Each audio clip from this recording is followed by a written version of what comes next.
Eu quero saudar a todos vocês com a paz do Senhor Jesus. Nessa noite, quero agradecer o privilégio de participar desse momento tão especial em que celebramos os 160 anos da Igreja Presbiteriana do Brasil e 150 da presença presbiteriana aqui em Sorocaba. As autoridades já foram todas nomeadas, tanto as civis como as eclesiásticas, estão todas devidamente saudadas. Vamos então para a exposição da Palavra de Deus. Eu queria convidá-los a abrir a Escritura na carta do apóstolo Paulo aos Efésios. E nós vamos ler do verso 3 até o verso 14. O meu objetivo é, a partir desse texto, falar a respeito do que é a igreja, a sua origem, por que é que ela existe, qual a razão de ser da sua existência aqui no mundo, qual o propósito de Deus para ela. Carta de Paulo aos Efésios, capítulo 1, do verso 3 ao verso 14. Bendito Deus e Pai de nosso Senhor Jesus Cristo, que nos tem abençoado com toda sorte de bênção espiritual nas regiões celestiais em Cristo. Assim como nos escolheu nele, antes da fundação do mundo, para sermos santos e irrepreensíveis perante ele. E em amor nos predestinou para ele, para a adoção de filhos, por meio de Jesus Cristo, segundo o beneplácito de sua vontade, para o louvor da glória de sua graça, que ele nos concedeu gratuitamente no amado, no qual temos a redenção pelo seu sangue, a remissão dos pecados, segundo a riqueza da sua graça, que Deus derramou abundantemente sobre nós em toda sabedoria e prudência, desvendando-nos o mistério da sua vontade, segundo o seu beneplácito que propusera em Cristo, de fazer convergir nele, na dispensação da plenitude dos tempos, todas as coisas, tanto as do céu como as da terra.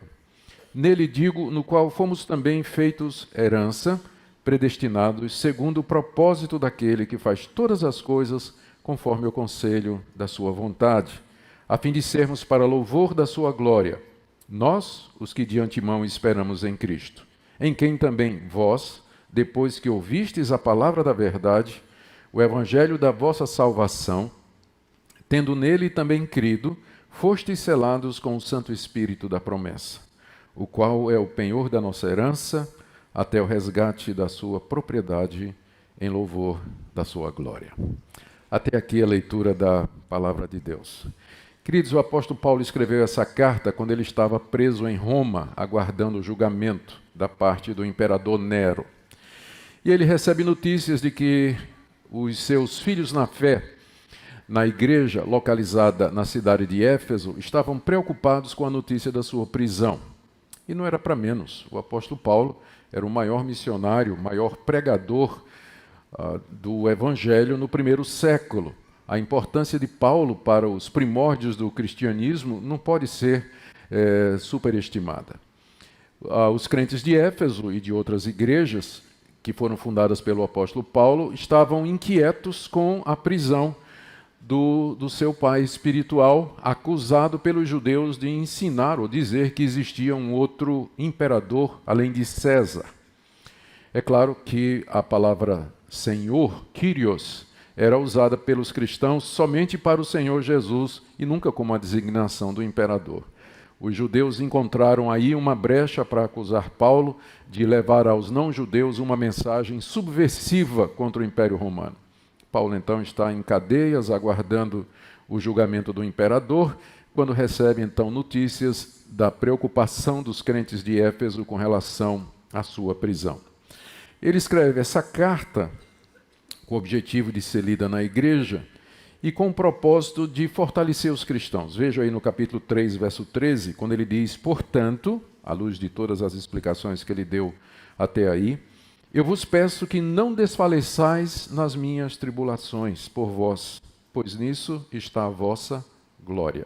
Não desfaleçam por conta das minhas tribulações, por conta da minha prisão, porque longe de ser um motivo para preocupação, na verdade, é um motivo de vocês se gloriarem. Por quê? Porque, e aí vem a carta aos Efésios, porque Paulo está preso a serviço do plano eterno de Deus, que tem a igreja como centro. Ele foi levantado por Deus para anunciar o mistério de Cristo, através de quem, então, Deus reconcilia consigo tanto os judeus como os não-judeus. É nessa missão que ele estava preso. Por isso que a carta aos Efésios é uma carta sobre a igreja. No capítulo 1 que nós lemos, Paulo fala como na eternidade o Deus Trino planejou a igreja e como no tempo e no espaço veio na pessoa de Jesus de Nazaré executar esse plano e como no transcorrer da história o Espírito Santo chama aqueles que Deus escolheu através da pregação do Evangelho. Depois Paulo ora para que os cristãos compreendam isso e a partir do capítulo 2 ele fala de como a graça de Deus une judeus e gentios no mesmo corpo que é a igreja. Capítulo 3 ele fala do seu ministério e a partir do capítulo 4 até o 6 ele traz instruções práticas para a igreja decorrentes dessa verdade. O que é a igreja? O trecho que eu li para vocês, na verdade, é uma longa sentença. Vocês notaram que não tem um ponto, não é? Eu até precisei beber um pouco d'água para poder chegar no final, vou beber mais. Não tem um ponto. É uma longa frase na língua original, que é o grego. É como se Paulo começasse a falar, a agradecer a Deus pela igreja, e ele vai falando, um pensamento vai puxando o outro, e finalmente, quando ele para no verso 14, ele deixou diante de nós uma das sentenças, se não a mais cumprida de todo o Novo Testamento. A gente pode pensar que, exatamente pela sua extensão, parece que Paulo fez tudo num fôlego só, que seria alguma coisa que saiu sem planejamento. Mas um olhar mais cuidadoso revela que essa sentença ela está construída em torno da ação de cada uma das três pessoas da Trindade, no que diz respeito à concepção da igreja e à execução dela, e cada uma das partes terminando com a expressão para o louvor da sua glória. Do verso 3 até o verso 6, Paulo fala do que é que Deus Pai fez. Lá na eternidade, ele elegeu e predestinou de entre a humanidade aqueles que ele queria para a sua glória. Terminando no verso 6, dizendo que ele fez isso para o louvor da glória da sua graça. Em seguida, ele fala de como Deus Filho veio a esse mundo, derramou seu sangue para comprar esse povo eleito, trazendo conhecimento e nos fazendo herança. E ele termina no verso 12 dizendo, para o louvor da sua glória. E em seguida ele fala de como o Espírito Santo, através da pregação do Evangelho, chama e sela estes que o Pai elegeu e por quem o Filho morreu, para ficarem firmes na fé e receber finalmente a vida eterna, conforme Deus prometeu, terminando com a expressão no verso 14, em louvor da sua glória. Então, a frase resume o que nós chamamos de história da redenção. Como Deus Pai, Filho e Espírito Santo agiram para que a igreja viesse a existir. E aqui nesse texto nós aprendemos o que é a igreja, por que é que ela existe, qual é a sua finalidade e qual o propósito pelo qual Deus a trouxe à existência. Então, por favor, me acompanhe à medida que nós tentamos aqui expor o pensamento do maior teólogo que a cristandade já conheceu, que foi o apóstolo Paulo, à medida que ele desvenda para nós esses mistérios profundos que estão revelados aqui na Escritura. Primeiro, do verso 3 a 6, o apóstolo Paulo fala a respeito do papel do Pai na concepção da igreja. Ele começa bendizendo a Deus no verso 3, bendito o Deus e Pai de nosso Senhor Jesus Cristo. Bendito seja Deus. É uma expressão de adoração, de gratidão a Deus. Por que é que Deus deve ser bendito? Porque Ele nos abençoou com todo tipo de bênção espiritual nas regiões celestiais em Cristo. Note que está no passado. Deus nos abençoou com todo tipo de bênção espiritual nas regiões celestiais. Regiões celestiais é uma expressão que só aparece nas cartas do apóstolo Paulo e que designa esse mundo espiritual invisível que nos envolve, que está ao nosso redor, que interpenetra o nosso mundo, que é o local da habitação de Deus, é onde está o Senhor Jesus, é onde os anjos se movem, é o mundo espiritual invisível que nos cerca e que é tão real quanto o mundo material onde nós habitamos. Deus nos abençoou nas regiões celestiais em Cristo Jesus. E o passado aqui indica ou aponta para alguma coisa que Deus fez já de maneira definitiva, alguma coisa que ele fez e que já está completa. Deus nos abençoou com bênçãos espirituais. Note que Paulo aqui, como que ele está agradecendo a Deus. E ele começa com bênçãos espirituais um pouquinho diferente de nós, não é? De manhã, quando você não acorda dizendo assim: Deus, muito obrigado pela predestinação, muito obrigado pela eleição. Você acorda dizendo: Deus, obrigado pelo café da manhã, obrigado porque tenho uma casa, obrigado pelo meu trabalho, não é verdade? Mas Paulo aqui coloca as coisas na ordem certa. Não é que nós não podemos agradecer as bênçãos materiais, mas note que ele começa com as espirituais que nos foram dadas nas regiões celestes em Cristo Jesus, porque são estas que vão permanecer para todo sempre. É bom ter conforto, ter saúde, ter prosperidade, mas tudo isso tem a ver com o aqui. E de que adianta o homem ganhar o mundo inteiro e perder a sua alma? Por isso que Paulo começa dizendo: Deus, eu te agradeço pelas bênçãos espirituais nas regiões celestiais que o Senhor nos deu em Cristo Jesus. E ele escolhe duas. Ele menciona duas das muitas bênçãos espirituais. Ele poderia ter mencionado a justificação dos pecados, poderia ter mencionado a adoção, mas ele escolheu duas: eleição e predestinação. Então vamos ver as duas, seguindo o apóstolo Paulo. Ele diz no verso 3, bendito seja Deus que nos abençoou, e aí no verso 4 diz: assim como nos escolheu nele antes da fundação do mundo, para sermos santos e irrepreensíveis perante Ele. A primeira bênção espiritual que Paulo agradece é a escolha que Deus fez de entre a humanidade, de um povo, que Paulo diz aqui, que é para ser santo e irrepreensível perante Ele. A palavra escolher significa fazer uma distinção dentro de um grupo de pessoas. Na hora que você escolhe, você aproxima uns e você deixa de aproximar outros. Você faz uma distinção. Segundo Paulo está nos dizendo aqui, Deus, e ele até diz, antes da fundação do mundo, para deixar claro que não foi com base em qualquer coisa que Deus previu, ou qualquer mérito que exista em nós, porque isso aqui foi antes do mundo existir. Então, lá na eternidade, Deus, no seu soberano amor, na sua sabedoria insondável, sendo quem Ele é, Deus, Ele escolheu de entre a humanidade caída um povo para ser santo e irrepreensível diante dele. E aqui está o que é a igreja. A igreja é exatamente esse povo amado, eleito, escolhido de Deus antes da fundação do mundo, para usar aqui a expressão de Paulo, escolhido em Cristo Jesus. Alguém pode perguntar qual teria sido o critério de Deus para que Deus escolhesse A e não escolhesse B. A Bíblia não dá uma resposta para isso, mas diz que a escolha foi feita nele. O ele aqui se refere a Jesus Cristo, que é mencionado no verso 3. No verso 3, Paulo já tinha dito que Deus nos abençoou nas regiões celestiais em Cristo. E aqui no verso 4 ele diz que Deus nos escolheu nele, ou seja, o critério ou a força da eleição de Deus é na pessoa de Jesus Cristo. Os eleitos são eleitos pelos méritos de Cristo e não pelos seus. Não por qualquer coisa que Deus viu em você. Não porque Deus viu que você seria bonzinho, que você seria uma pessoa moral, de uma moral elevada, que você seria uma pessoa cumpridora dos seus deveres, pagadora dos seus impostos. Não foi por nada que existe em você, que você é bonito, que você é feio, que você torce pelo São Paulo, pelo Palmeiras. Absolutamente nada disso entrou dos critérios de Deus para fazer isso que Paulo está dizendo aqui.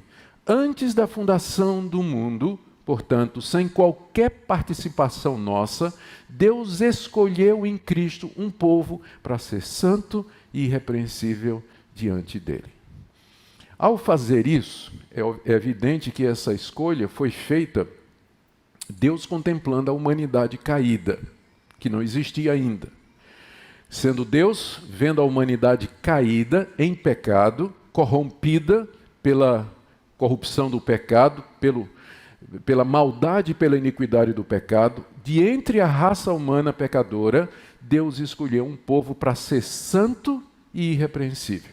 E aqui você já tem uma resposta para aquelas pessoas que veem essa passagem ou ouvem falar do que a Bíblia ensina claramente da escolha de Deus, da eleição, E eles dizem assim, mas é muito complicado isso, porque se eu tenho certeza de que eu fui um desses que Deus escolheu, isso não vai me levar assim a viver uma vida folgada, não é? Afinal, eu fui eleito por Deus, então eu posso viver de qualquer maneira, porque Deus me elegeu, estou entre esses que Deus resolveu chamar para si.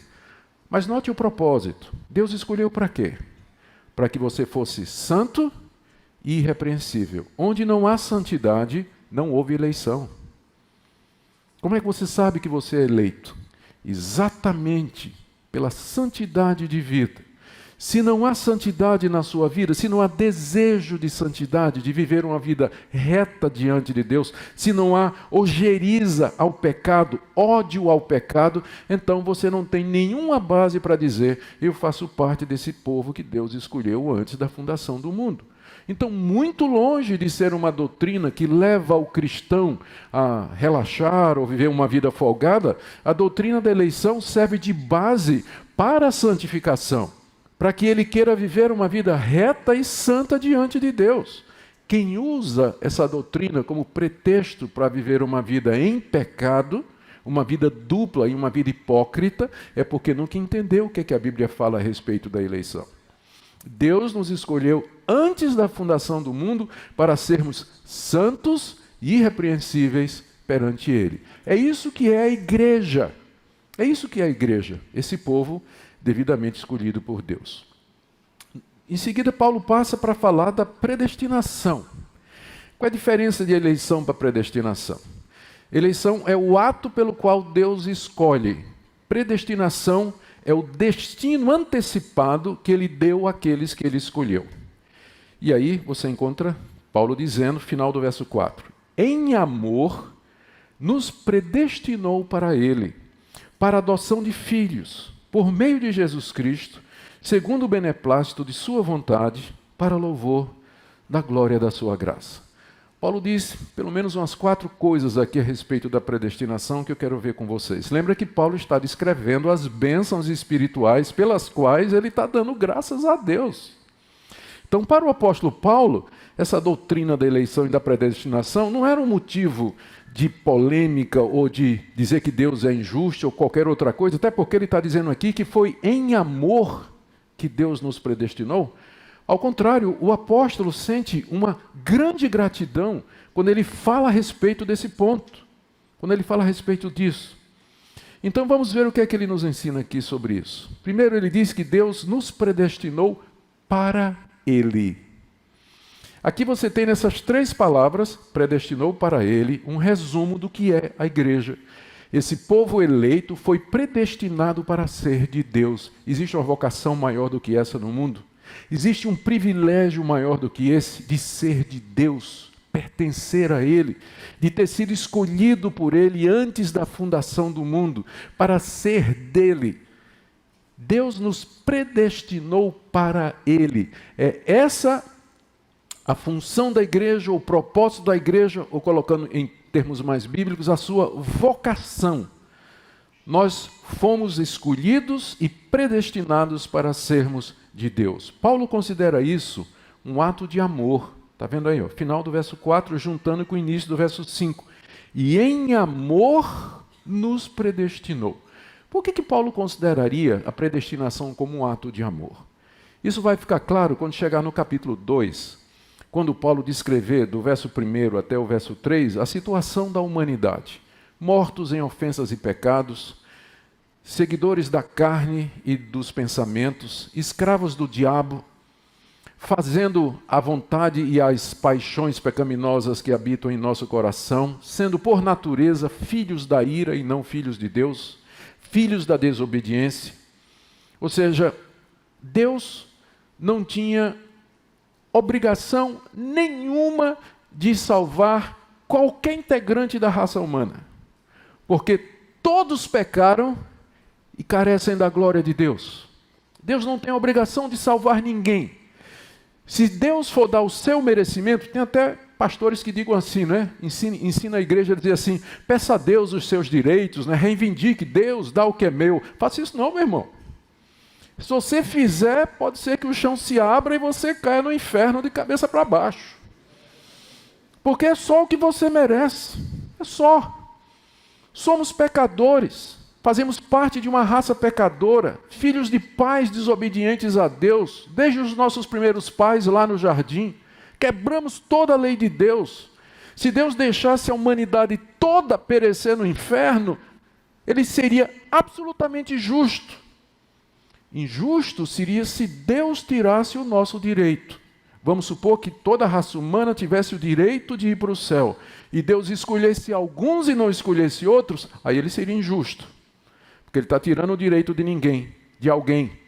Mas como ninguém tem direito, ao escolher os que ele quis e predestinar para ele, para a redenção, Deus estava exercendo amor e não injustiça.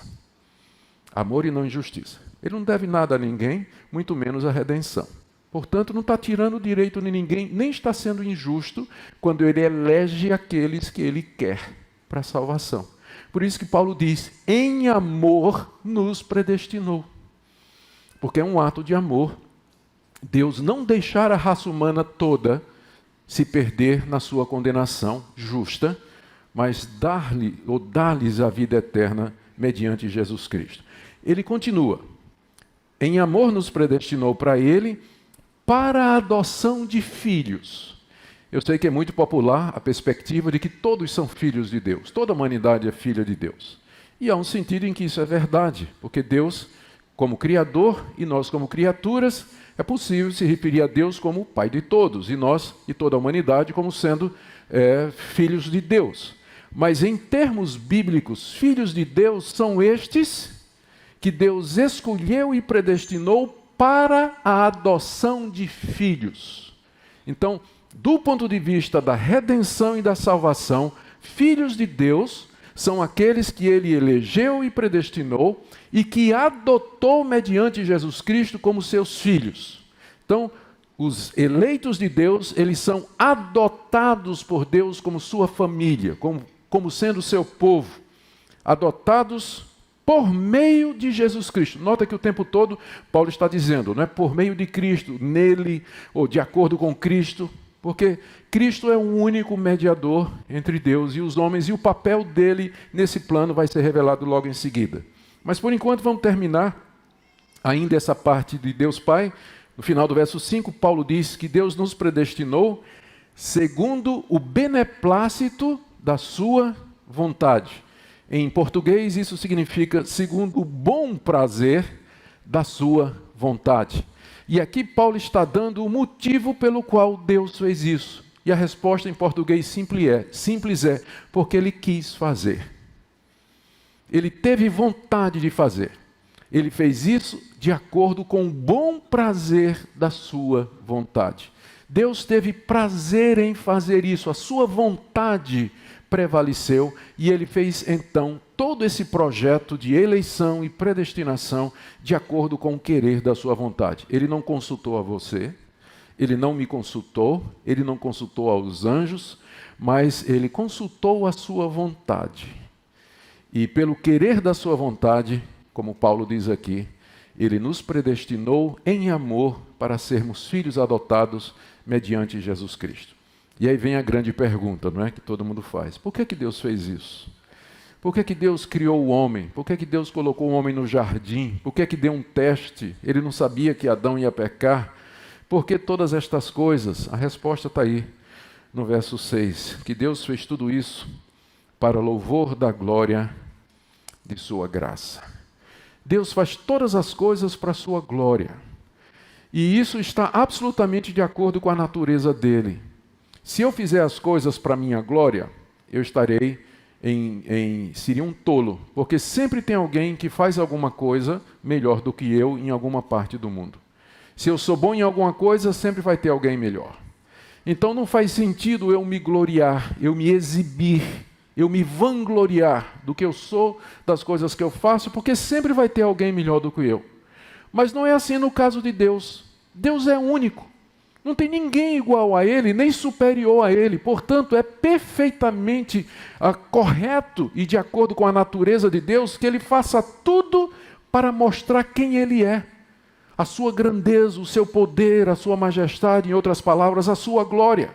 Então, todo esse plano, a existência do mundo, a criação da raça humana, esse projeto que inclui criação, queda, redenção, tudo isso foi feito para o louvor da glória de Deus. Porque lá no fim da história, feito o somatório, feito o levantamento de todo o mal, de todo o estrago que o pecado causou, e comparado com o bem e o triunfo da retidão e da santidade, o final é positivo para Deus. Por isso que ele fez tudo o que ele fez.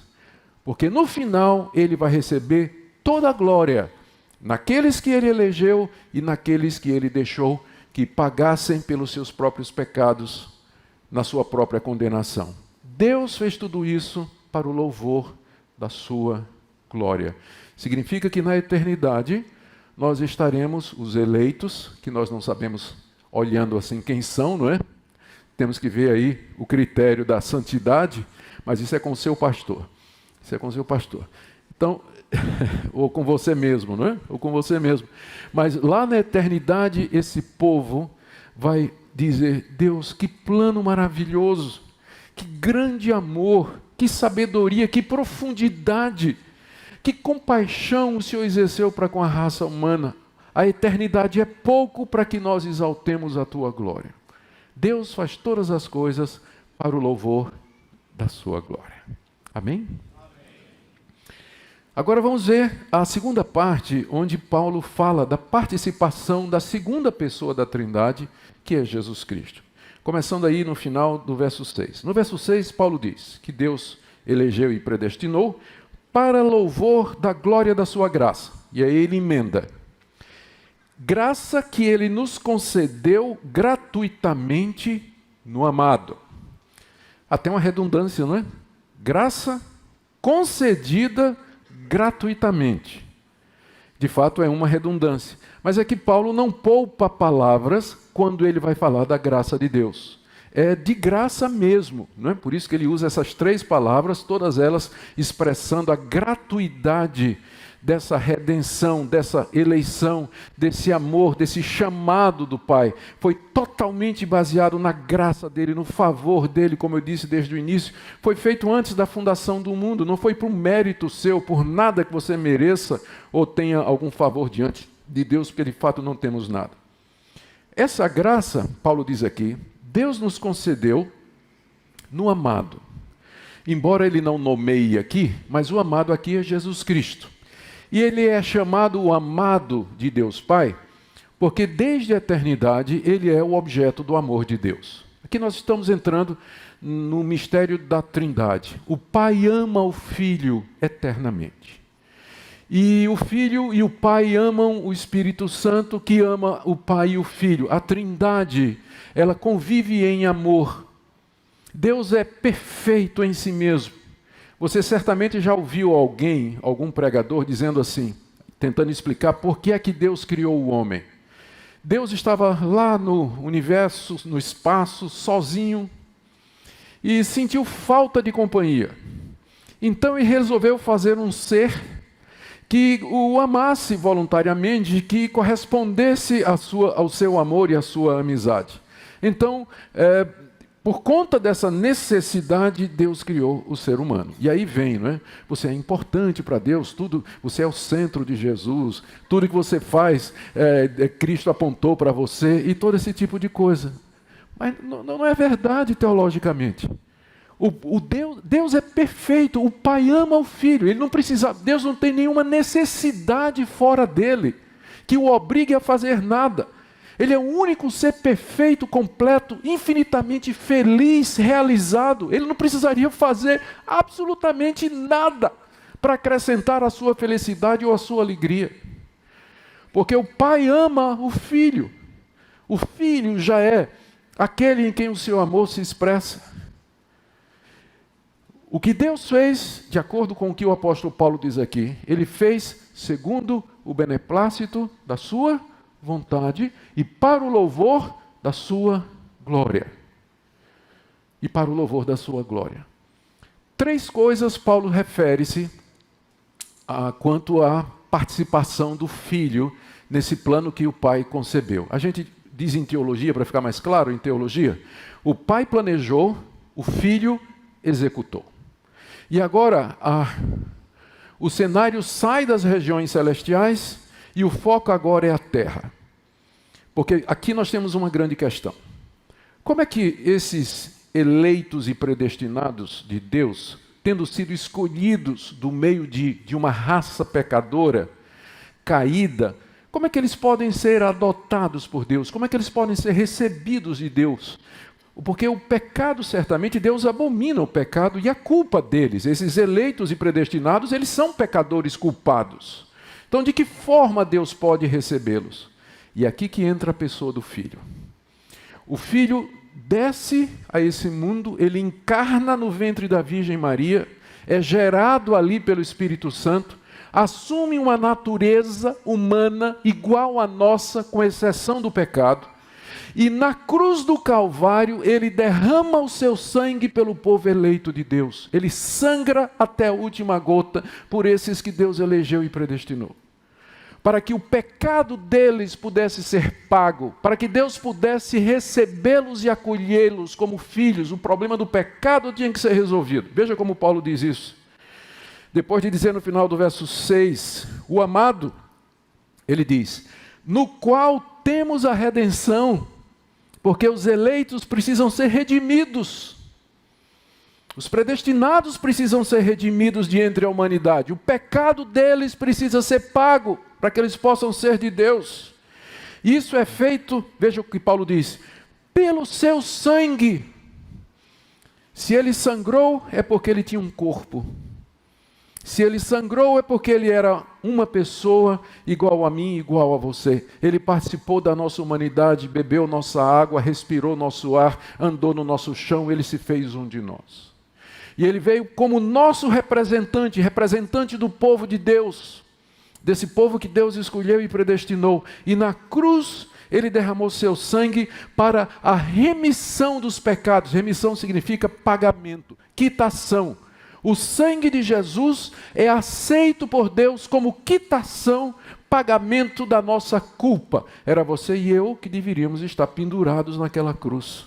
Mas o nosso representante assume o nosso lugar e recebe sobre si toda a justa ira de Deus, sangrando pelos nossos pecados. Por isso, no seu sangue nós temos a redenção, a remissão dos pecados. E Paulo acrescenta, mais uma vez, segundo a riqueza da sua graça. Tudo isso é pela graça. A vinda de Cristo ao mundo, a sua encarnação, o seu sofrimento, a sua ressurreição em favor do seu povo, tudo isso é fruto da graça de Deus, não é mérito seu. Portanto, é uma contradição em termos você encontrar uma pessoa que diz acreditar nisso aqui e é uma pessoa arrogante. Nós dizemos que um reformado arrogante é uma contradição em termos. Ou ele é reformado, ou ele é arrogante, mas ele não pode ser as duas coisas.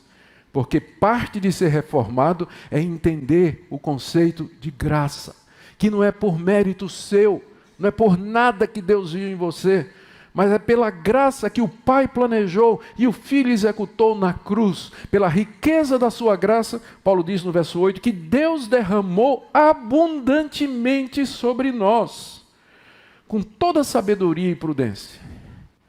Segunda coisa que o Filho fez, ou através de quem nós recebemos alguma coisa. Verso 9. Desvendando-nos o mistério da sua vontade, segundo o seu beneplácito que propusera em Cristo, de fazer convergir em Cristo, na dispensação da plenitude dos tempos, todas as coisas, tanto as do céu como as da terra. A segunda coisa que Deus Filho, o amado, Jesus Cristo fez, foi trazer o conhecimento desse plano secreto de Deus.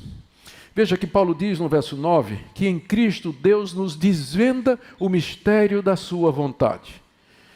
O que é essa vontade misteriosa de Deus? É exatamente esse plano, de que lá na eternidade Ele escolheu um povo para si e que seria redimido pelo Filho, que tomaria uma figura humana na pessoa de Jesus de Nazaré. Então esse era o plano de Deus lá na eternidade, mas nós não temos acesso à mente de Deus, nós não conhecemos os desígnios de Deus, ou o seu pensamento e o seu querer. Quem é que conheceu a mente do Senhor?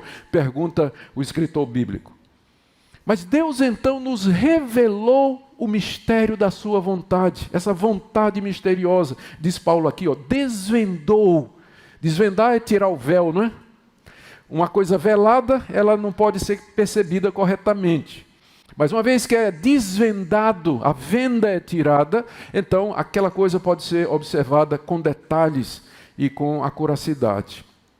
Deus desvendou o seu plano. E agora aquilo que antes é um mistério é conhecido. E qual é então esse mistério que Deus manteve escondido lá no Antigo Testamento, por exemplo, vendado através de símbolos, de tipos, de figuras, de instituições, de representações? O que é isso que Deus manteve durante tanto tempo em segredo? Está aí no verso 10. De fazer convergir em Cristo todas as coisas na dispensação da plenitude dos tempos. A dispensação, a plenitude dos tempos foi aquele dia e aquela hora em que Jesus de Nazaré foi levado ao Monte Calvário e ali ele foi pendurado numa cruz e derramou seu sangue para redimir o povo de Deus. Ali é o clímax, o ápex da história da redenção. Não é sem razão que a história da humanidade é dividida entre antes de Cristo e depois de Cristo.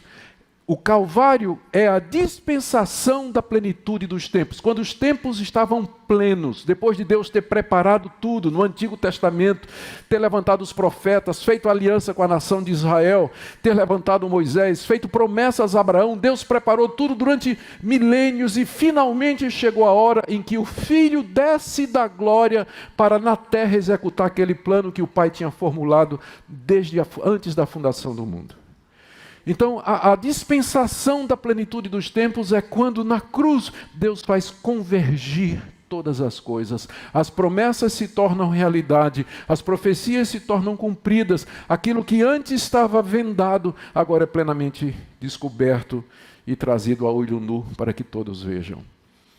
Esse é o papel do Filho. Ele não somente veio redimir o povo de Deus, que Deus havia eleito e predestinado, mas ele veio nos trazer o conhecimento do plano de Deus. Portanto, um cristão, que presta atenção, um cristão é uma pessoa que sabe que a história tem um começo, um meio e se encaminha para o fim. Por isso que cristão não acredita em acaso, não acredita em destino e não lê horóscopo, tá? E não lê horóscopo. Porque ele não crê em sorte e ele não crê em azar, e muito menos em coincidência.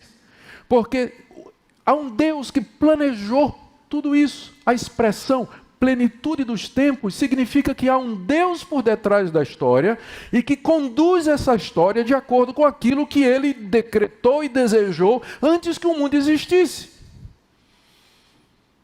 Por isso, o crente é alguém que tem razão de viver e ele sabe responder a pergunta: por que existe alguma coisa em vez de nada?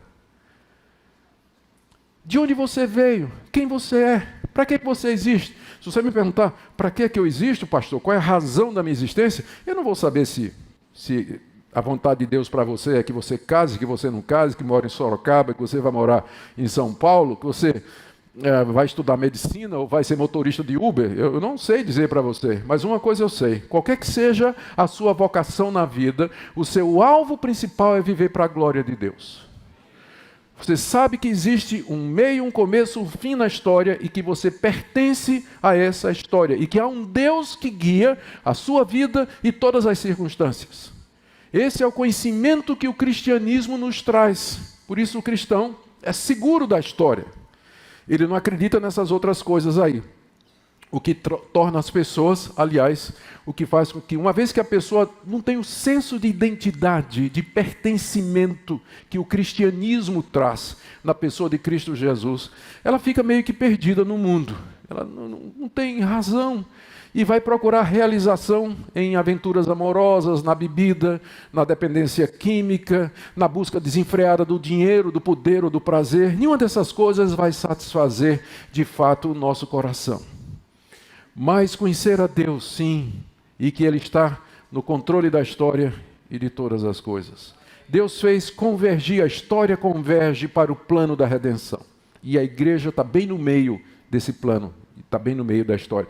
A gente lê os jornais, a gente ouve os noticiários, escuta ou acompanha tudo que acontece aí pelas redes sociais, e a gente não consegue perceber no meio do intrincado de informações, porque nós não somos oniscientes, mas todo esse tecer, todo esse tecido da existência, ele é simplesmente o reflexo do plano que Deus está conduzindo com segurança, firmeza e inexoravelmente para o fim que Ele traçou.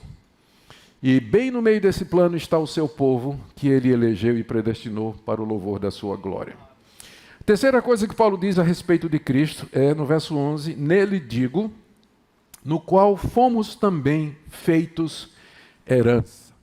E aqui, Paulo nos diz que esse povo, que Deus elegeu, predestinou, por quem Cristo morreu e a quem Cristo trouxe esse conhecimento, esse povo é a herança de Cristo. É a recompensa do Filho pela sua oferta voluntária de si mesmo em favor desse povo. O Pai lhe deu como recompensa a igreja. Por isso que em todo o Novo Testamento, a igreja é chamada de a esposa do Cordeiro, é chamada do corpo de Cristo, é chamada do povo de Cristo, porque Cristo comprou esse povo na cruz e, portanto, nele nós somos feitos herança, nós somos a herança de Cristo. Essa é a recompensa de Cristo no final dos tempos de todas as coisas. E aí, de fato, que motivo de louvor e gratidão a Deus. Nele, digo, no qual fomos também feitos herança. E aí Paulo volta ao tema, predestinados para esse propósito, segundo o propósito daquele que faz todas as coisas conforme o conselho da sua vontade. Mais uma vez, Paulo sentiu necessidade de dizer de que tudo isso é de acordo com o firme decreto e predestinação de Deus. Somos feitos herança de Cristo de acordo com o propósito soberano de Deus antes da fundação do mundo. Esse Deus, que nas palavras de Paulo, faz todas as coisas conforme o conselho seu, da vontade dele. Ele não pediu sua opinião, nem a minha, nem a de ninguém. Ele consultou a vontade dele. Ele consultou porque ele é Deus. Às vezes as pessoas têm dificuldade com essa doutrina porque a noção que eles têm de Deus é de um Deus pequenininho. Mas quando você vê o que a Bíblia diz, quem é Deus, você pode entender quão natural é para Deus fazer o que Ele quer de acordo com sua vontade, sem que nunca Ele cometa uma injustiça. Você pode dizer que você não compreende os desígnios de Deus, mas dizer que Deus é injusto você não pode.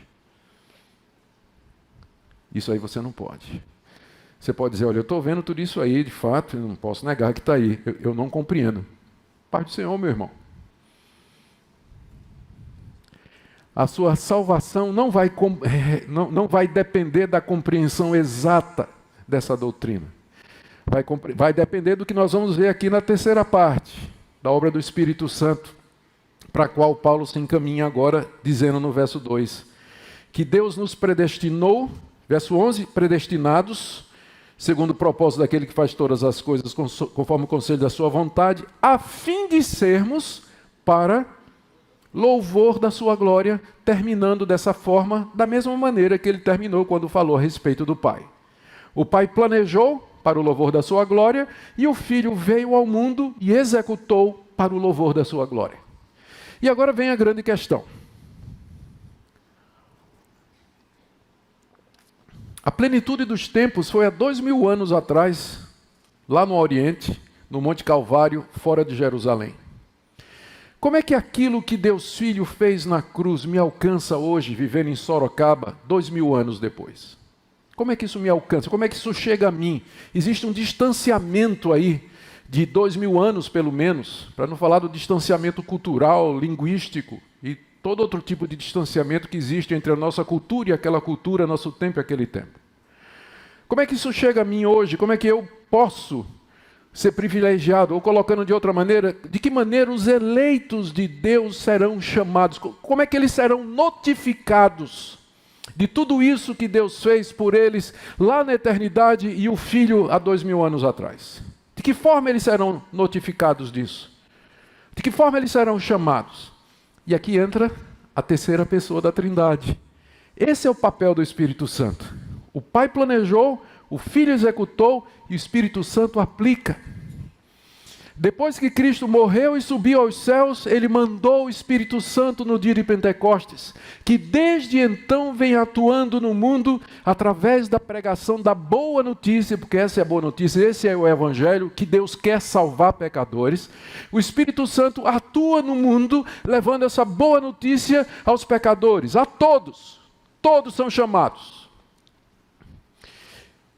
E aí, aqueles que são eleitos, predestinados e por quem Cristo morreu, ao ouvir o Evangelho, eles vão dizer: isso é comigo, isso é para mim, eu creio nisso, é isso que eu sempre procurei, essa é a verdade. O Espírito Santo, através da pregação do Evangelho, veja o que Paulo diz aqui, a partir do verso 13, final do verso 12. A fim de sermos para louvor da sua glória, nós, judeus, porque lembra que Paulo é judeu, nós que de antemão esperamos em Cristo, os judeus esperavam a chegada do Messias, em quem também vós, os efésios não eram judeus, eram gentios, mas é a mesma salvação para judeus e gentios, tanto os judeus, que já esperavam isso, como os efésios, que eram gregos, não eram judeus, tanto uns como os outros. Paulo diz: em quem também vós, depois que ouvistes a palavra da verdade, o evangelho da vossa salvação. O que é esse evangelho da salvação, que é a palavra da verdade? É esse plano todo aqui. Isso aqui é que é o evangelho. A boa notícia de que em Cristo Deus reconcilia-se com pecadores, que Deus gratuitamente perdoa pecadores. Através da pregação da palavra, o evangelho da salvação, a palavra da verdade, o Espírito Santo convence, ele persuade, ele fala no coração. De tal maneira que a pessoa livremente, de livre e espontânea vontade, diz o texto, tendo ouvido e tendo nele crido, fostes selados com o Santo Espírito da promessa. O Espírito de Deus, de tal maneira, é como um rapaz que atrai e conquista a moça. Ele se perfuma, ele fica bonito onde pode, ele usa palavras, ele faz gestos, a moça não quer nada, mas ele vem, ele persuade até que finalmente ele ganha o coração e a moça voluntariamente diz sim. O Espírito Santo, pelo Evangelho, vai no coração do eleito, convence o eleito, fala da beleza de Cristo, até que finalmente o eleito, de livre e espontânea vontade, usando o seu arbítrio, ele vem livremente a Cristo. Agora você tem a resposta para aquela pergunta que as pessoas geralmente fazem. Mas se Deus já predestinou, para que pregar? A resposta é porque o Deus que predestinou é o mesmo Deus que também predestinou os meios de chamar os seus eleitos. E o meio é a pregação do Evangelho. Por isso que dança não substitui o Evangelho, show não substitui a pregação do Evangelho, cena cômica, teatro não substitui a pregação do Evangelho. O meio pelo qual Deus chama os seus eleitos, está dizendo aqui, é o Evangelho da salvação, a palavra da verdade, que Ele usa para convencer, para persuadir, trazer convicção de pecado e atrair infalivelmente a Jesus. Eu fui criado na igreja presbiteriana, sou presbiteriano de berço. Aos 16 anos de idade eu fui embora, não queria saber de Deus, não queria saber de igreja, não queria... Depois de ter passado bons 16 anos na igreja presbiteriana, cheguei a namorar até a filha do pastor, né? Já pensou? Fui embora, não queria saber de nada de Deus. E aí, quando eu me desviei completamente, fui para o mundão mesmo, tenho até vergonha de falar. E aí, os pastores da igreja presbiteriana lá do Recife, que foi onde eu cresci, eles foram atrás de mim. Ou tentaram me converter, me trazer de volta. Eu não queria saber de nada, eu nem recebia. Quando dizia, o pastor está aí para falar contigo. Disse que eu não estou. Quero nem saber. O pastor entrava numa porta e eu saía por outra. Resisti. Eu me lembro de uma vez que eu fui para um acampamento de jovens, que eu estava namorando uma menina da igreja.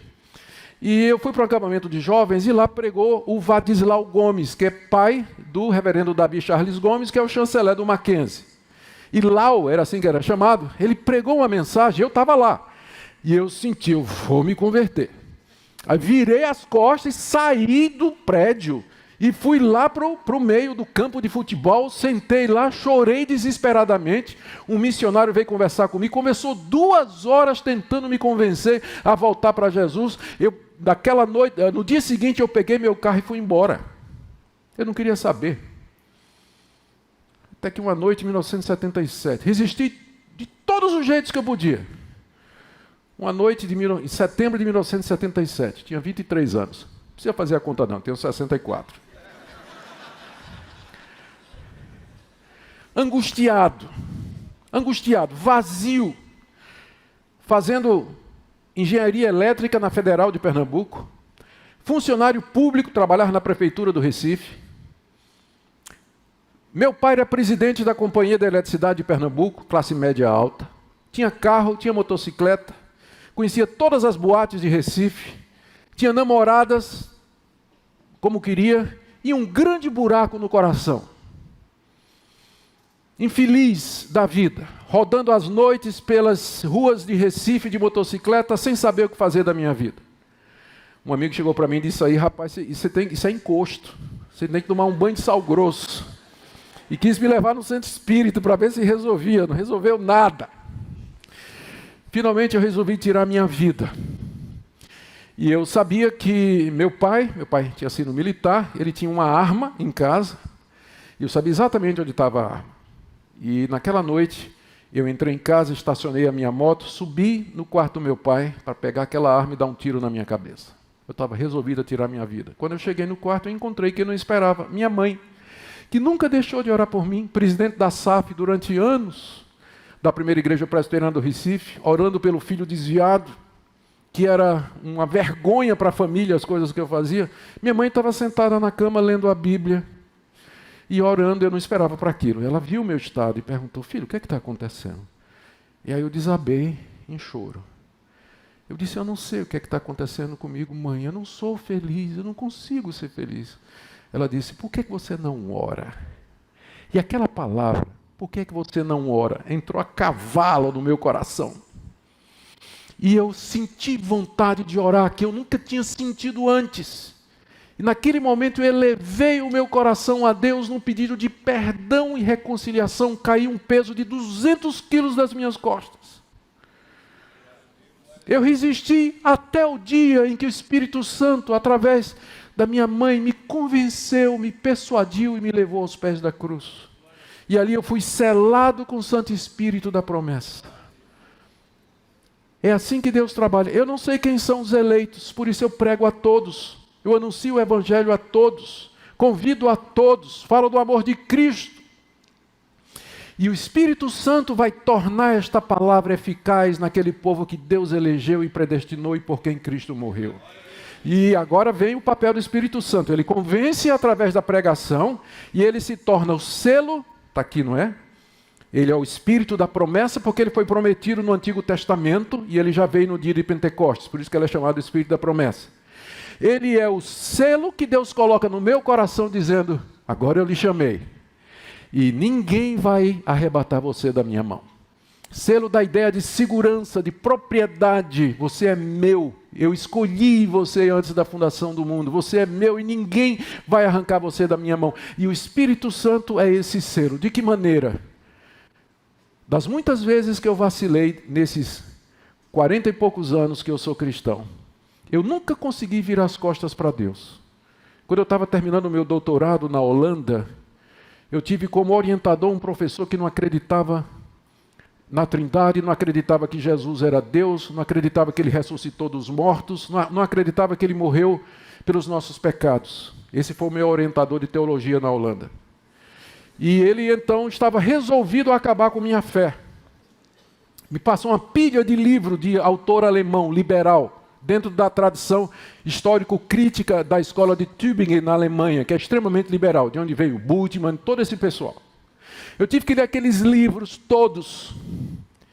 E depois de 3 meses de leitura, eu estava inseguro da existência de Deus e da veracidade da Bíblia. Eu me ajoelhava ao lado da minha cama para orar e eu não conseguia orar. Eu conseguia gemer, porque eu não sabia se tinha um Deus do outro lado para ouvir minha oração. E foi um mês de angústia, de dúvida, de questionamento. Mas eu não conseguia virar as costas finalmente para Deus e dizer: eu sou ateu. A Bíblia é um livro religioso, humano, cheio de erros. Cristo, na verdade, era uma pessoa como outra qualquer. Era um profeta judeu que foi elevado à categoria de Deus pelos seus discípulos crédulos, que era isso que os meus livros e os meus professores diziam. Mas eu não conseguia romper com essas verdades. Até que depois de um mês, eu finalmente liguei para o meu orientador nos Estados Unidos e disse: eu estou aqui desesperado. Qual é o problema, meu filho? Isso aqui. Fala o seguinte, anota aí. Você vai ler fulano de tal, o artigo tal da revista tal, lê todas as respostas que esse pessoal dá a esses críticos liberais.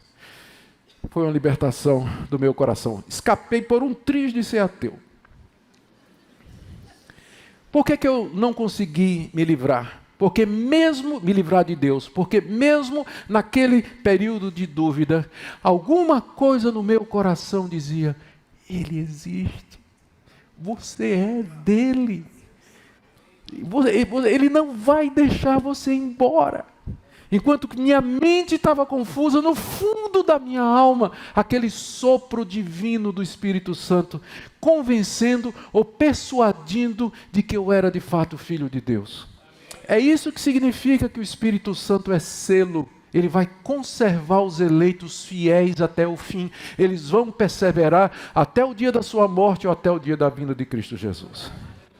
E finalmente o Espírito Santo é o penhor da nossa herança.